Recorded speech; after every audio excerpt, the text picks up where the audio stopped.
Welcome to Willow's World of DIY. I'm Willow, and today I'm going to be talking to you guys about powder coating. This is the second part in the three-part series, and I'm going to be talking about how to just in your powder coating gun and shooting base coat. Let's get to it. Alright, while our parts are pre-baking, I'm going to go ahead and get our gun set up. I'm using the Eastwood dual voltage powder coating system, and I'm going to be spraying some gloss black today.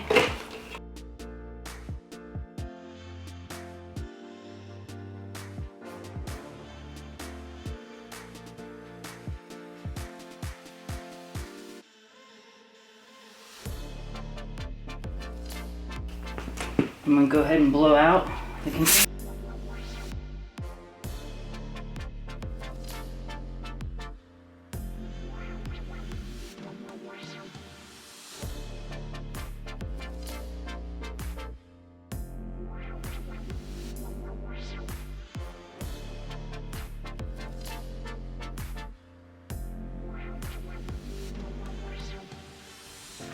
And I think you can see I only have it about halfway full. You don't want to fill it more than halfway full.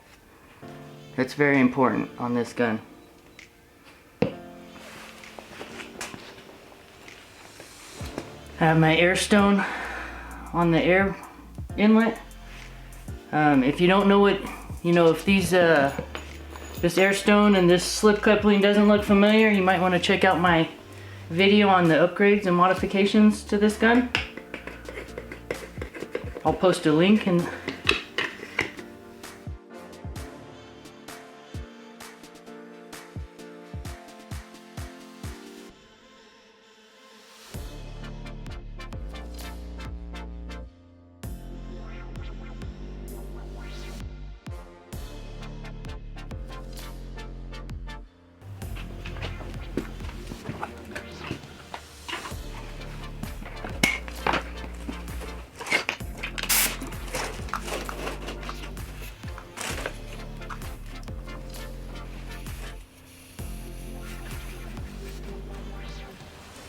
Alright, now that our parts are cooled, I'm going to adjust in the gun. You can see it's at 0 psi right now. And don't do any electrics yet. I don't have the button pressed. I don't have the ground hooked up yet. I'm just going to adjust in the gun. I'm going to pull the trigger and slowly come up on the pressure. When the powder starts coming out of the tip of the gun, I watch the tip of the gun and not the pressure gauge. Every powder's different, so you want to watch the tip of the gun. Go back there.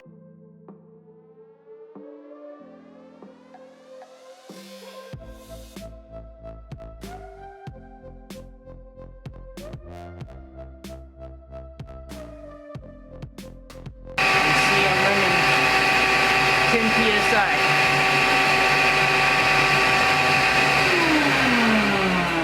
Every powder that you shoot is going to be different, so they're going to be a different texture, different consistency, so they're going to require different pressures. So not all powders are just going to be 10 psi across the board. And you will make adjustments. That's just my starting point. If I need to adjust it along the way, then I will. But that's where I'm going to start at. So let's go ahead and hook up the ground.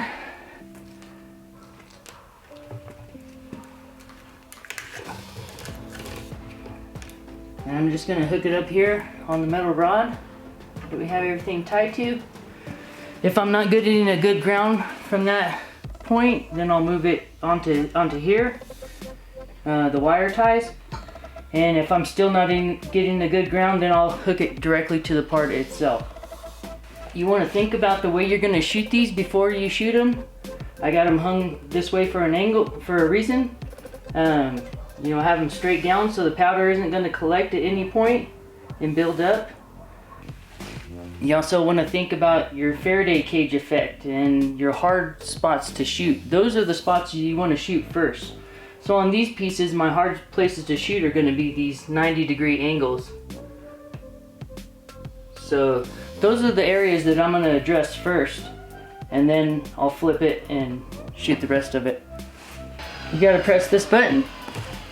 This video clip is sped up to 2x, so it kind of just looks like I'm just shaking the gun, but this is a technique I learned about 20 years ago, and I'm trying to get the nozzle of the gun to do small circles.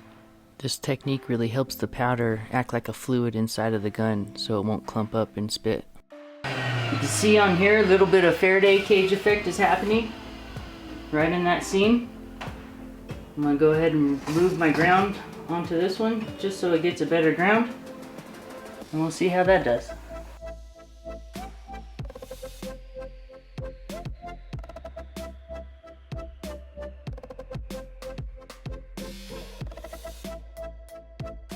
You can see that it covered much better. You know, the ground is so important. And on this system, this Eastwood system, in my opinion, this ground is way too small, this ground wire. If you're planning on doing this seriously, you want to add, install an 8-foot copper ground rod, drive it straight down into the ground, and then you'll have a ground clamp that comes onto there, and you'll run, you know, a 8-gauge wire from the ground rod to your pieces, and that's really gonna make things adhere a lot better.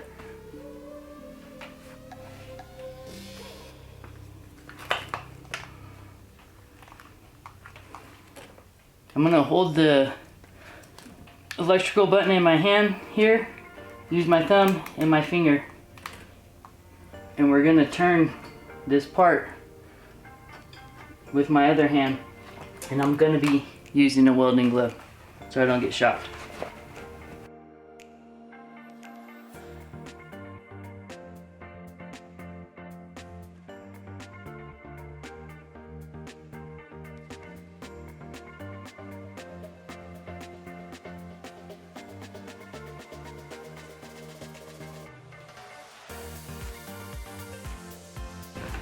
I'm just looking at the consistency of the powder.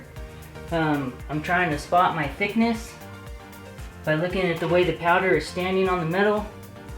I'll try to explain it a little bit further for you guys on what I'm looking for, but it's a little bit thin.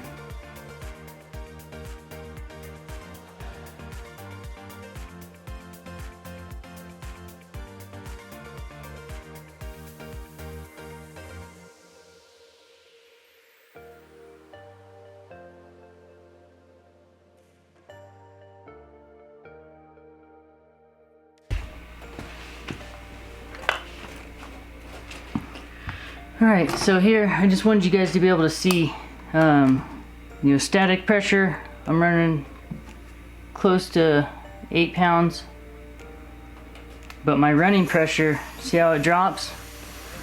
And I'm a little below, about 4 pounds.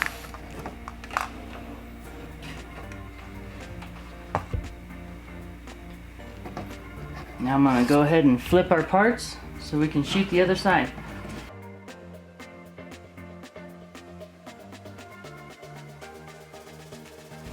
Alright, and I'm going to address the outside edges first, and then I'll hit the flat part.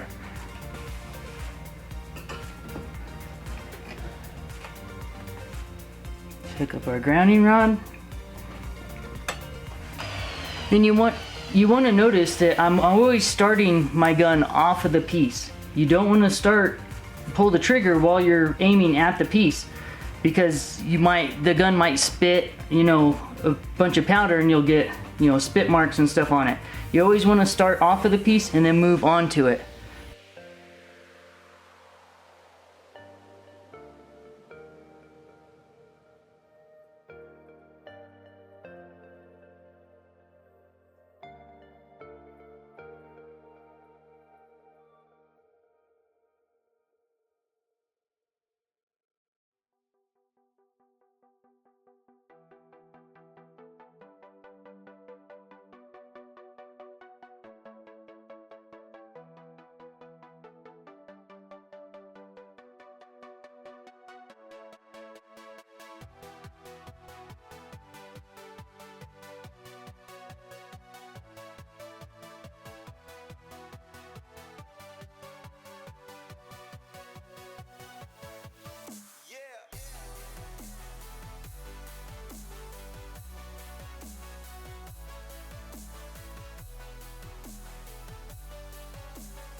Okay, that's looking really good to me.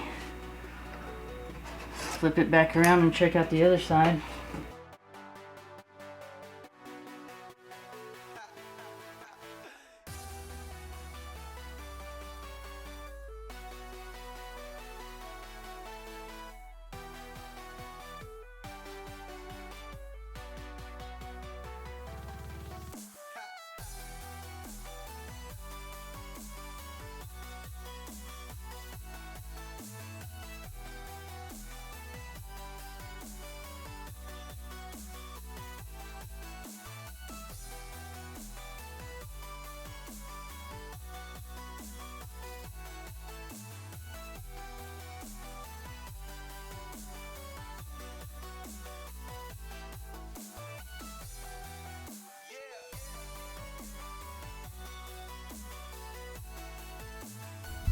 I want you guys to see the texture of the powder.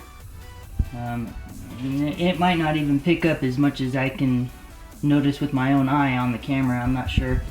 But you can see there's these like fibers, almost like a velvet blanket or a piece of velvet. You know how the hairs are all standing up? That's what you want to find on your powder. That's when it's going to be the perfect thickness.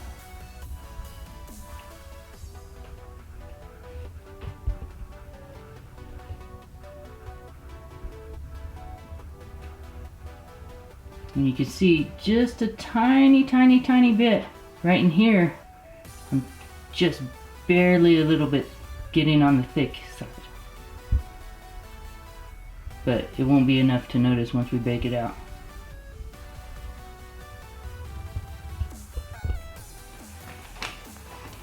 Now I'm going to take them off and place them in the oven to bake. I'm just going to use a screwdriver here to pick it up.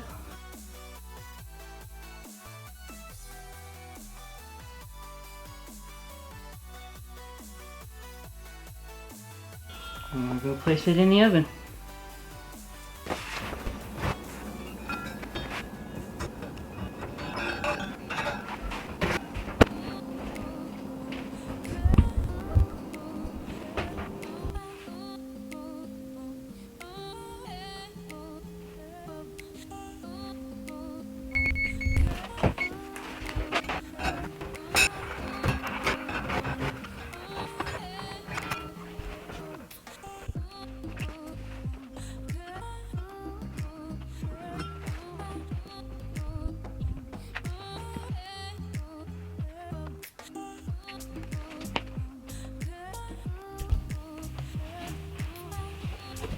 Alright, so I don't know how well you guys can see that these parts look like a mirror, and when you shoot it powder coating at the right thickness, it should just look glossy, just smooth like a mirror, as long as it's a glossy powder. I hope you found this video helpful. Please hit the like and subscribe buttons. Thanks for watching Willow's World of DIY. Until next time.